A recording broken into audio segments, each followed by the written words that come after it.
हमारे साथ खास मेहमान मौजूद हैं। राजिंदर सिंह हैं, पूर्व डीजीपी पंजाब के। इकराम संधू हैं, प्रवक्ता पंजाब कांग्रेस के। ब्रिजेश शुक्ला हैं, वरिष्ठ पत्रकार हैं। और एक और मेहमान हमारे साथ जल्द ही जुड़ जाएंगे। सबसे पहले मैं आपसे ब्रिजेश जी जानना चाहती हूं कि एक पत्रकार के तौर पर आप हालात वहां पर किस प्रकार का देख रहे हैं? देखिए, वो ताकतवर हो चुका है और आपने अजनाला में देखा होगा कितना सख्त प्रदर्शन किया था। और यही एक कारण रहा है कि आज ये व्यवस्था है सरकार की उसको गिरफ्तार करे। और ये जो मैसेज गया है कि ये सरकार जो है, जो विशेष रूप से जो आप सरकार बनी थी पिछले साल, उस पर पहले भी इस तरह के आरोप लगे थे कि जो खालिस्तानी आतंकवादी हैं या उनके पर नरम उनका रुख है, और ऐसा कुछ बार बार इसका संकेत जाते रहे हैं। तो जो हुआ उसको ज्यादा दिन तक वो बर्दाश्त नहीं कर सकते। लोगों में नाराजगी थी इस बात को लेकर के, और अमृतपाल को अब गिरफ्तार करना, उस पर कार्रवाई करना इनकी व्यवस्था है और ये करना पड़ेगा। कारण क्या है कि एक बार पंजाब फिर आतंकवाद को सर उठाते देख करके और उसको फलते फूटते नहीं देख सकता, नहीं बर्दाश्त करता है। स्थितियां बहुत गंभीर है वहां की। अभी नहीं लग रहा है, आपको आने वाले दिनों में लगेगा कि जरा भी कोताही बरती गई तो स्थिति और भी गंभीर हो सकती है वहां की। जी, आपसे जानना चाहेंगे इकराम संधू कि आप वहां पर मौजूद हैं, आप देख रहे हैं कि क्या हो रहा है, लगातार इस बारे में बोलते भी रहे हैं। आज जिस तरह की कोशिश हो रही है, क्या आपको लगता है कि ये पहले से होनी चाहिए थी? नमस्कार कादम्बरी जी। हाँ जी, ये तो बहुत पहले हो जानी चाहिए थी और कांग्रेस यही बात पिछले 5 साल से कर रहा है। जब पहली बार 2017 में, देखिए 2017 के इलेक्शन में आपको लग रहा था कि हम सरकार बना लेंगे, बट उनको कुछ एक्स्ट्रा वोट चाहिए थे। तो आपको याद होगा उस टाइम में वो रेडिकल्स के घर अरविंद केजरीवाल जी जाके रहने लगे, खाना खाने लगे, और तब कांग्रेस ने ये वार्न किया था कि देखो ये मूवमेंट खत्म हो चुकी है, ये लोग नॉन एंटिटीज बन चुके हैं पंजाब के अंदर। ना इनका कोई पॉलिटिकल फ्यूचर है, ना इनका कोई मिलिटेंट फ्यूचर है। ये इनको तूल मत दीजिए, इन्हें शॉर्ट टर्म पॉलिटिकल गेन के लिए मत यूज के कीजिए, क्योंकि ये एक वैसा बम आपने अपने हाथ में पकड़ लिया, वो आप ही के हाथों में फट सकता है और आप ही का चेहरा काला होएगा। बट नहीं माने। पिछली बार जब इनकी अब सरकार बन गई तो ये जो लोग थे, ये जैसे हम इंग्लिश में कहते हैं एम्बोल्डन हो कि यार अब तो एक सरकार आ गई है जो हमारे लिए सिंपैथेटिक है। और आप देखिए जब से ये सरकार आई है, तरन तारन में इंसिडेंट हुआ था, फिर मोहाली में इंसिडेंट हुआ था, इंटेलिजेंस के बाद रॉकेट लॉन्चर्स यूज हुए, Amritpal out of the blue Dubai में एक ट्रक ड्राइवर है वो आ जाता है, वारिस पंजाब का लीडर बन जाता है, उसकी क्या फंडिंग है, सडनली दुनिया की जिंदगियां निकल जाती हैं और कोई फैन फॉलोइंग नहीं होती। ये 4 महीने के अंदर इस लड़के की ऐसी फैन फॉलोइंग बन जाती है सोशल मीडिया के ऊपर, ग्राउंड के ऊपर, कि ये एक सिचुएशन थी जिसने कि एक दिन इस मुकाम पे आना ही आना था जो पिछले महीने अजनाला में हुआ। जी, एक चीज बताएं संधू जी, आप कह रहे हैं कि बड़ी फैन फॉलोइंग हो गई है। आपको क्या लगता है कि पूरे पंजाब में इस तरह की है? क्योंकि लगता नहीं, आम जनता का तो उस तरह का लगता नहीं है। नहीं मैम, देखिए अब अजनाला में भी कितने लोग थे? 600 लोग थे। बट अगर आपने हुड़दंग मचानी है, 600 लोग बहुत होते हैं। अब एक स्टेट जिसकी 2.5 करोड़ की आबादी है, उसमें 600 लोग आप इकट्ठे कर लो, गुरु ग्रंथ साहब का स्वरूप रख लें आगे, जो कि हमारे तो गुरु गोबिंद सिंह जी हमें क्या हुक्म देके गए थे कि गुरु मान्यो ग्रंथ, और उस स्वरूप के पीछे आप छुप के आप एक्टिविटीज करो तो वो तो एक प्रॉब्लम क्रिएट करेगा। इसको जिसे कहते हैं should have been nipped in the bud. अभी तो इसको आपने बड़ा उगने दिया है, और अब आज भी अगर एक्शन ले लिया, देर आए दुरुस्त आए, बट इसका खामियाजा पंजाब को और देश को भरना पड़ेगा। हमारी यही एक चिंता है कि कहीं this action might not be too late. ठीक है, ये वैसे चिंता सभी की है, लेकिन आपको बता दें कि इसमें जो हमारे सूत्र बता रहे हैं उसमें केंद्र सरकार का भी पूरा सहयोग मिल रहा है, जो ऑपरेशन जो चल रहा है उसके लिए। और जो ताज़ा जानकारी इस वक्त आ रही है उसके मुताबिक पंजाब पुलिस ने अमृतपाल से संबंधित करीब 78 लोगों को गिरफ्तार किया है और कुछ बंदूकें बरामद की हैं और कई जो धाराएं हैं उनके तहत, जैसे हत्या के प्रयास, पुलिस वालों पर हमला करने, सरकारी काम में बाधा वगैरह के मामले जो हैं इस पर दर्ज हैं। तो अभी 78 लोगों को पुलिस जो है वो पकड़ चुकी है। राजेंद्र सिंह जी, आपके पास मैं आना चाहूंगी। आपको बिल्कुल फर्स्ट हैंड नॉलेज है जिस तरह से सब कुछ पंजाब में चला है, जो पुलिस का एक नजरिया है, जो कोशिशें रही हैं।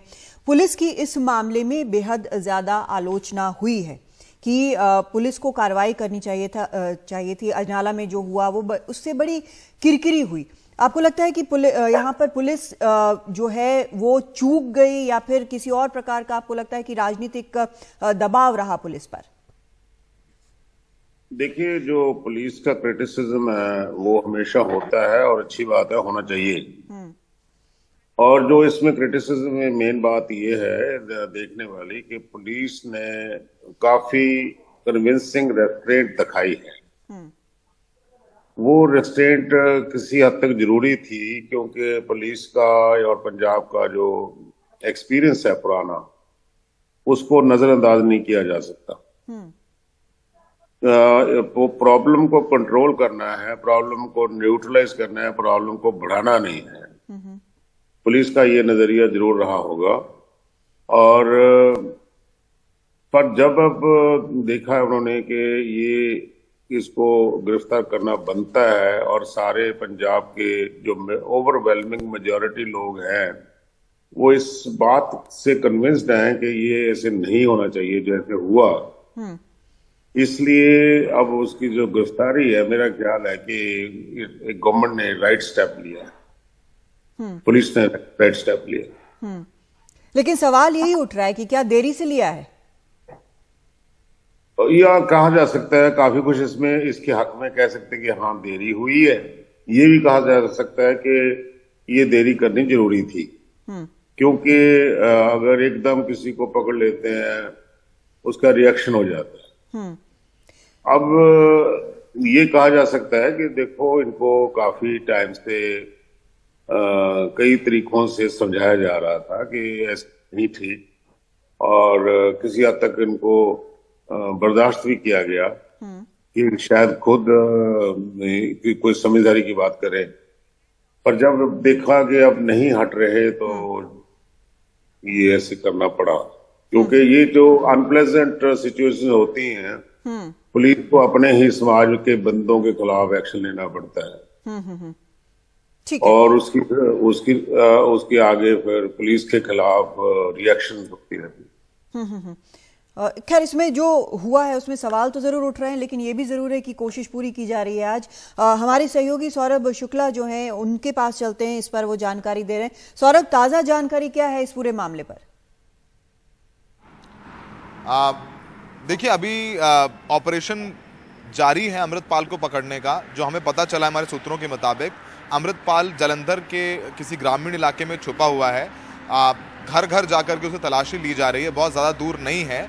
लगभग 1 बजे दोपहर में ये पूरा ऑपरेशन लॉन्च किया गया था। अमृतपाल अपने सहयोगियों के साथ कुछ कार्यक्रमों में भाग लेने के लिए जालंधर और मोगा आया था। उसके 7 सहयोगियों को तो ऑन द स्पॉट गिरफ्तार कर लिया गया था, लेकिन किसी तरीके से ये वहाँ से भाग निकला। तो अभी पंजाब पुलिस अमृतपाल सिंह, उसके साथ में लवप्रीत तूफान और उसका एक फंड करने वाला फाइनेंसर है, उसको भी अरेस्ट करने के लिए लगातार दबिश दे रही हैं। और लवप्रीत तूफान वही है कादम्बिनी जिसको छुड़ाने के लिए 24 फरवरी को अमृतपाल सिंह अजनाला पुलिस स्टेशन जाता है अपने सैकड़ों समर्थकों के साथ में। उसके साथ में पालकी साहब में गुरु ग्रंथ साहिब होते हैं, और थाने पर कब्जा करके पुलिस पर दबाव बना करके अगले दिन वो लवप्रीत तूफान को छुड़वा लेता है। उसके बाद पंजाब पुलिस की काफ़ी आलोचना भी हुई कि अमृतपाल सिंह जो एक प्रो खालिस्तानी है, खालिस्तान की बात करता है, अलगाववादी सोच रखता है, उस पर कैसे सॉफ्ट हो गई। तो पूरी प्लानिंग के साथ ये ऑपरेशन किया गया। अमृतपाल के ऊपर 4 मुकदमे हैं, जिसमें से एक मुकदमा अजनाला पुलिस स्टेशन में है, जिसमें सरकारी काम में बाधा पहुंचाने, जान से मारने की कोशिश करने, पुलिस वालों पर हमला करने, सरकारी कर्मचारियों को उनके काम करने से रोकने की धाराएं अमृतपाल पर लगाई गई हैं। अमृतपाल के से संबंधित कुल 78 लोगों को पुलिस ने आज गिरफ्तार किया है, जिसमें उसके पिता और उसके चाचा भी शामिल हैं। अमृतपाल का जो गांव है वो अमृतसर रूरल में है, अमृतसर ग्रामीण में है, इसे पूरी तरीके से सील कर दिया गया है। वहाँ पे रैपिड एक्शन फोर्स को तैनात किया गया है। पंजाब में जब दिल्ली में आए थे, दिल्ली में आकर के भगवंत मान जो मुख्यमंत्री हैं पंजाब के, वो मिले थे आकर के अमित शाह से, तो उस पर चर्चा हुई और उसके बाद 18 कंपनीज पैरामिलिट्री फोर्स की भी भेजी गई थी पंजाब में। पंजाब पाकिस्तान का बॉर्डर भी है और सबसे बड़ी बात यह है कि अमृतपाल सिंह का राइज भी बहुत चमत्कारी राइज भी हुआ। पहले 2019 तक दुबई में था, ट्रक चलाता था, तब वो पगड़ी भी नहीं रखता था। एक आम पंजाबी लड़के जो विदेश जाके रहना चाहते हैं, बसना चाहता है, वही उसके एस्पिरेशंस थे। उसके बाद 2020 में किसान आंदोलन में वो एक्टिव हुआ, वो दिल्ली वो भारत आया, किसान आंदोलन में भाग लिया, लोगों को मोटिवेट किया, सोशल मीडिया के जरिए लिखने लग गया। उसके बाद इसने अमृत चखा, दाढ़ी बढ़ाई, बाल केश रखने शुरू कर दिए, रिलीजियस धार्मिक तौर तरीकों से वो वहाँ पर सिख समुदाय के लोगों में पेनिट्रेट कर गया, घुस गया। उसके बाद जब दीप सिद्धू की एक एक्सीडेंट में मौत हो गई, तो दीप सिद्धू ने वारिस पंजाब दे नाम का संगठन बनाया था जो पंजाब के मुद्दों को लेकर के काम करता था। उसके बाद वो उसका प्रमुख बन गया, तो जो वारिस पंजाब दे के समर्थक थे वो इसके साथ आ गए। दीप सिद्धू काफ़ी पॉपुलर था, आपको याद होगा जब किसान आंदोलन में 26 जनवरी को किसान लाल किले पहुंचे थे, तो दीप सिद्धू ने सबसे पहले लाल किले में झंडा साहब फहराया था जाकर के, तो उससे पॉपुलैरिटी काफ़ी बड़ी थी दीप सिद्धू की। तो वारिस पंजाब दे बड़ा संगठन था। उसके बाद इसने अमृतपाल ने अपने आप को भिंडरावाला की तरह दिखना शुरू किया, भिंडरावाला की तरह चलना, भिंडरावाला की जैसे कपड़े पहनना। और कादम्बरी हम उनके घर पे गए हैं, अमृतपाल के घर पे हमने प्रोफाइल किया जाके, उसके साथ 50 से 60 लोग आसपास रहते थे जो कि आर्म्ड थे। तो कुल उनसे भी 9, अभी जो आज जितने अरेस्ट हुए हैं उनसे 9 वेपन्स जो हैं, बंदूकें पुलिस ने बरामद की हैं। 350 से ज़्यादा लाइव बुलेट्स कार्ट्रिजेस हैं, उनको भी बरामद किया है। एक बहुत बड़ा हंट ऑपरेशन चल रहा है पंजाब में। 12 बजे तक, कल दोपहर 12 बजे तक इंटरनेट सस्पेंड किया गया है। कई ज़िलों में धारा 144 लगा दी गई है। अमृतपाल को बहुत ज़्यादा अभी तक समर्थन नहीं मिल रहा है कि कोई कानून व्यवस्था को की कोई स्थिति उत्पन्न हो गई है। अभी ऐसा कुछ निकल करके सामने नहीं आया है, क्योंकि पहले से ही लोगों को सेंसिटाइज कर दिया गया था। क्योंकि जब अमृतपाल ने 24 फरवरी को जब ये पालकी साहब में गुरु ग्रंथ साहब को लेकर के पहुंच गया था, उसके बाद पंजाब पुलिस ने कहा था कि अगर हम हमला करते या हम लोग रिटेलिएट करते तो ये होता कि बेअदबी करी है गुरु ग्रंथ साहिब से, तो वो हमने इसलिए हम लोगों ने रिफ्रेन किया। तो फिलहाल एक बहुत बड़ा ऑपरेशन जारी है अमृतपाल को गिरफ्तार करने के लिए। कादम्बिनी, बहुत शुक्रिया आपका सौरभ इस पूरी जानकारी के लिए। और जानकारी के लिए आपके पास हम लगातार आते रहेंगे। हमारे साथ यहाँ मेहमान भी जुड़े हुए हैं, एक और मेहमान हमारे साथ जुड़ गई हैं, हुदा जरीवाला इस वक्त हमारे साथ जुड़ गई हैं।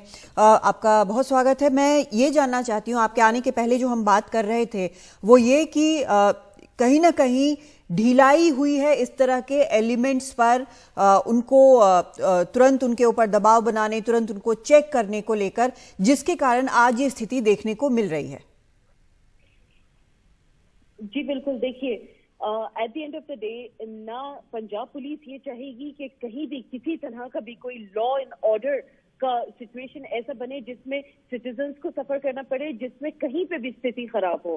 तो लॉ एंड ऑर्डर पंजाब के लिए, क्योंकि वैसे ही एक बॉर्डर स्टेट है, सेंसिटिव स्टेट है, तो पंजाब पुलिस के लिए भी बहुत एक अहम मुद्दा है। एंड ऑब्वियसली क्योंकि अरविंद केजरीवाल जी से भगवंत मान जी को ऑब्वियसली वो एसोसिएटेड है, तो एक कहीं ना कहीं जो अगर पंजाब की बात होती है तो बाय डिफॉल्ट दिल्ली भी उसके साथ आ जाती है। तो ऑब्वियसली दिल्ली के लिए, पंजाब के लिए ये सिचुएशन को अंडर कंट्रोल रखना बहुत जरूरी है। अगर कहीं ना कहीं इन्होंने, अमृतपाल ने अगर उकसाने का काम किया, अगर कहीं ना कहीं इन्होंने इस तरह के कोई गैर कानूनी काम किए हैं जिसमें स्थिति बिगड़ सकती है, लोगों को गलत तरीके से अगर उन्होंने एक खालिस्तान मूवमेंट चलाने का कोशिश किया है, तो ये बिल्कुल गलत है। Punjab police, Punjab government and in fact Arvind Kejriwal ji कोई भी इस बात को बर्दाश्त नहीं करेगा कि मुल्क के कहीं से भी लॉ एंड ऑर्डर की स्थिति खराब हो। जी, कांग्रेस का यहाँ जो कांग्रेस के, पंजाब कांग्रेस के प्रवक्ता बैठे हैं, उनका ये आरोप है कि आप सरकार ने वहां पर पूरी तरह से मजबूती नहीं दिखाई कंट्रोल करने में।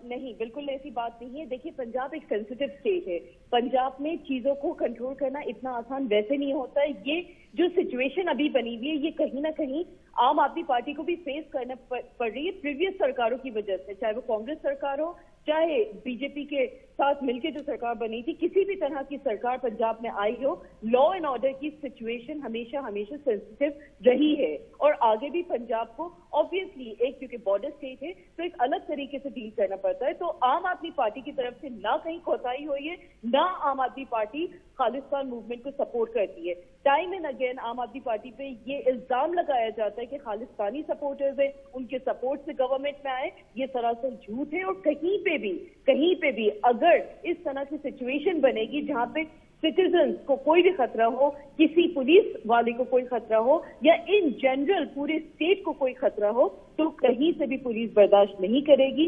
इसीलिए पंजाब में कोई देरी नहीं की गई है, कोई इस तरह की जो स्थिति अभी बनी है और वो शुक्र है बन गई, क्योंकि आगे जाके यू नेवर नो कि सिचुएशन और बिगड़ सकती थी, कुछ और मामला सामने आ सकते थे। उससे पहले ही पंजाब पुलिस ने बहुत ज्यादा विजिलेंस दिखाई, पंजाब पुलिस ने अपनी तरफ से पूरा की पूरी रिस्पॉन्सिबिलिटी अदा करी है, अपना फर्ज निभाया है और मेरा ख्याल से हम लोगों को पंजाब पुलिस को ऑब्वियसली अप्रिशिएट करना चाहिए। पंजाब पुलिस अपना काम कर रही है। आपने जो बोला है सही बात है, खालिस्तान का कोई भी सपोर्ट इस तरह से नहीं कर सकता है, कोई भी पार्टी नहीं करेगी।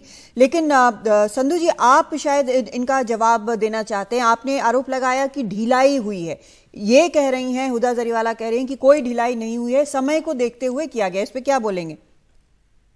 मैडम, मैं आपको एक बात बताता हूँ। पिछले साल जब पंजाब में इलेक्शन हुई थी तो कुमार विश्वास जी ने एक बयान दिया था कि मेरे को प्राइवेट कन्वर्सेशन में अरविंद केजरीवाल ने कहा कि अगर और कुछ नहीं, मैं खालिस्तान का प्राइम मिनिस्टर बन जाऊंगा। प्राइवेट कन्वर्सेशन इसमें ना लाएं, जो पब्लिक डोमेन में है वही। मैम, ये प्राइवेट कन्वर्सेशन नहीं है। उन्होंने ये बयान प्रेस में दिया था कि भैया मेरे को, जब दुनिया ने पूछा कुमार विश्वास से कि आपके ऊपर डेफर्मेशन का केस डाल देगा अरविंद केजरीवाल, तो कहते हैं मेरे पास प्रूफ है, वो डाले मेरे पे केस। कुमार विश्वास को इससे बाहर छोड़ दीजिए, आप पार्टी पे आइए, आप जो सरकार है उस पर आइए। हाँ, मैं बता रहा हूं ना।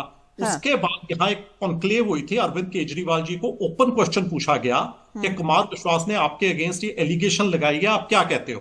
कहते मैं इलेक्शन जीत गया, जनता ने इसका जवाब दे दिया। अरे दिस इज द आंसर। इसको कई तरह से इंटरप्रेट किया जा सकता है। वैसे आपको कहना चाहिए कि नहीं, देश की अखंडता किसी कुर्सी से ज्यादा इंपॉर्टेंट है। हम आपको एग्जांपल देते हैं। 1985 में जब राजीव गांधी जी इंडिया के प्राइम मिनिस्टर थे, उन्होंने एक अकॉर्ड साइन किया था हरचंद सिंह लोंगोवाल के साथ। कुलदीप नैयर ने उनकी इंटरव्यू ली थी, क्योंकि उसके अंदर lot of concessions were given to Akalis. And Kuldip Nayar ने कहा कि राजीव जी, जो आपने अकॉर्ड साइन किया, इससे अगले 20 साल कांग्रेस पंजाब में पावर में नहीं आएगी। राजीव गांधी का जवाब पता क्या था?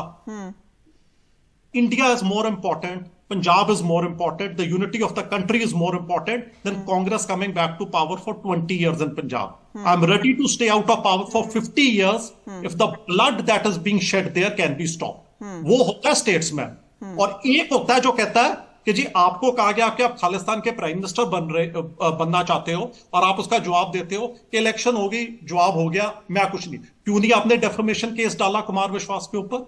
अगर उसने ऐसी चीज, वो उनके ऊपर है कि वो डेफर्मेशन डाला कि नहीं और किसने क्या बोला, लेकिन आपने अपना पॉइंट रख दिया। मैं ये चर्चा आगे भी जारी रखेंगे। जो राजेंद्र सिंह जी हैं उनसे भी पूछेंगे, ब्रिजेश शुक्ला जी हैं उनसे भी पूछेंगे। एक छोटा सा ब्रेक लेते हैं, उसके बाद लौटते हैं।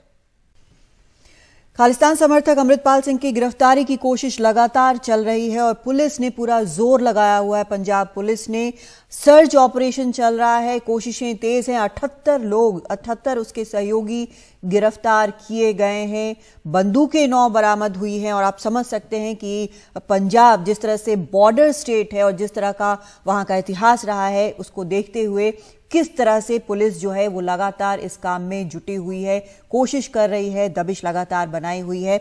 और इस वक्त इस पर चर्चा करने के लिए हमारे साथ खास मेहमान जुड़े हुए हैं। लगातार इस पर हम बात कर रहे हैं। कांग्रेस का आरोप है कि आम आदमी पार्टी सरकार ने ढिलाई बरती है, लेकिन आम आदमी पार्टी की तरफ से कहा जा रहा है कि ऐसी कोई ढिलाई नहीं बरती गई है, पूरी कोशिश की गई है और मामले की संवेदनशीलता को देखते हुए वहां पर जो कुछ किया गया है, जिस तरह के कदम उठाए गए हैं, वही किया गया है। वैसे हमारे सूत्र ये भी बताते हैं कि जो मुख्यमंत्री हैं उन्होंने मुलाकात की थी गृह मंत्री से, अमित शाह से।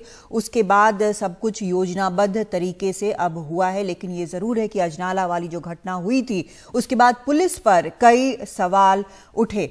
लेकिन ये सारे सवाल इसलिए उठ रहे हैं क्योंकि पंजाब ने बहुत कुछ झेला है, बहुत कुछ देखा है। हमारे साथ ब्रिजेश शुक्ला भी मौजूद हैं, पत्रकार हैं।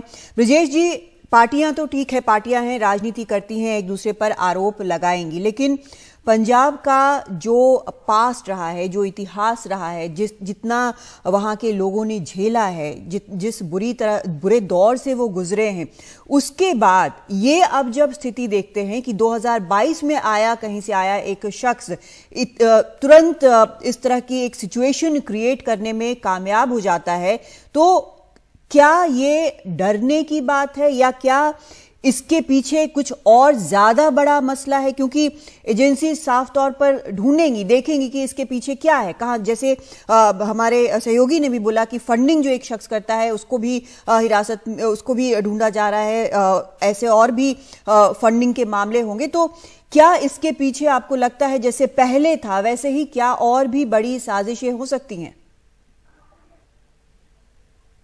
हाँ कादम्बिनी जी, ये बड़ा गंभीर मसला है और इस पे बहुत गैर जिम्मेदारी से मैं बोलना इसलिए नहीं चाहता कि इतना संवेदनशील मसला है कि पंजाब इससे भुगतता रहा है। आपने भी देखा होगा कैसे एक खुशहाल पंजाब को बर्बाद कर दिया था आतंकवाद ने, और कुछ यही लोग थे। लेकिन इस बार सबसे एक अलग चीज ये है कि जहां तक ये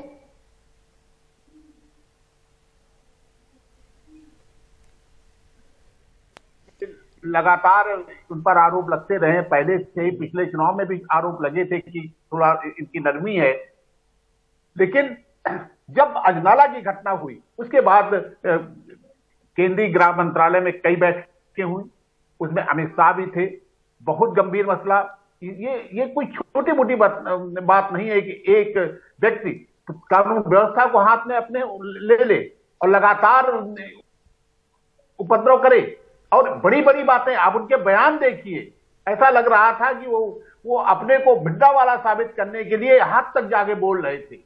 लेकिन एक अच्छाई ये है इस बार की स्थितियों में, थोड़ा ये परिवर्तन ये है कि जिस पंजाब ने भोगा था उस दर्द को, जिस पंजाब ने सहा था उस दर्द को, वो पंजाब सतर्क है जी। वो पंजाब उन स्थितियों में नहीं पहुंचना चाहता। मुट्ठी भर लोग हैं ये, मुट्ठी भर लोग। यही कारण था कि आप अजनाला में 500-600 लोगों को कहीं इकट्ठा कर सकते हैं, कोई एक आ जाए सामने, इतना इकट्ठा कर सकता है। लेकिन उसके बाद जो मानसिकता समझ में आई है पंजाब की, उसके बाद जो समझ में आया ये कि लोग इससे डरे हुए हैं कि कहीं ऐसा तो नहीं कि एक खुशहाल प्रदेश को फिर बर्बाद करने की योजना बन बिल्कुल, रही है। ये निश्चित तौर पर चिंता का विषय है ब्रिजेश जी। और मैं डीजीपी साहब जो राजिंदर सिंह जी हैं उनसे भी जानना चाहती हूँ। सर, आपने ये कहा कि पुलिस जो कुछ कर सकती है कर रही है, यहाँ पर राजनीति चाहे जो हो, लेकिन जब घटनाएं एक के बाद एक हो रही हैं तो फिर इसको लेकर रॉकेट लॉन्चर्स की बात यहाँ इकरम संधू ने की, उसके बाद अजनाला में वहां पर थाने पे हमले की बात की। क्या आपको लगता है कि इतने दिन तक जो एक शांति रही है उससे सतर्कता में कहीं कमी आई है?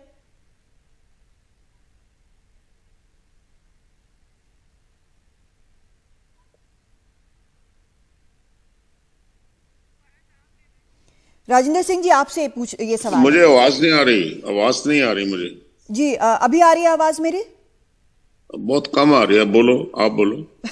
मैं थोड़ा तेज बोलती हूँ फिर। आपको लगता है कि इतनी सारी घटनाएं हुई हैं, जैसे रॉकेट लॉन्चर वाली घटना हुई, उसके बाद अजनाला थाने पे हमले की घटना हुई, लोग सतर्क हैं, लेकिन क्या आपको लग रहा है कि इतने दिनों तक जो शांति रही है उसके कारण पुलिस की सतर्कता में कमी आई है? असल में लोग बिल्कुल नहीं चाहते कि ऐसी वायलेंस हो। बिल्कुल। और पुलिस भी अपने पूरी निगाह जमाई बैठे हैं। पुलिस का भी देखो, जितने भी ऐसी कोई वारदात हुई है उसको बड़ी मुस्तैदी से पुलिस ने डिटेक्ट किया है और लोगों को पकड़ा है। तो पुलिस और पीपल दोनों बिल्कुल सतर्क हैं, इसके खिलाफ हैं लोग। बिल्कुल, ये खिलाफ होना भी चाहिए। तो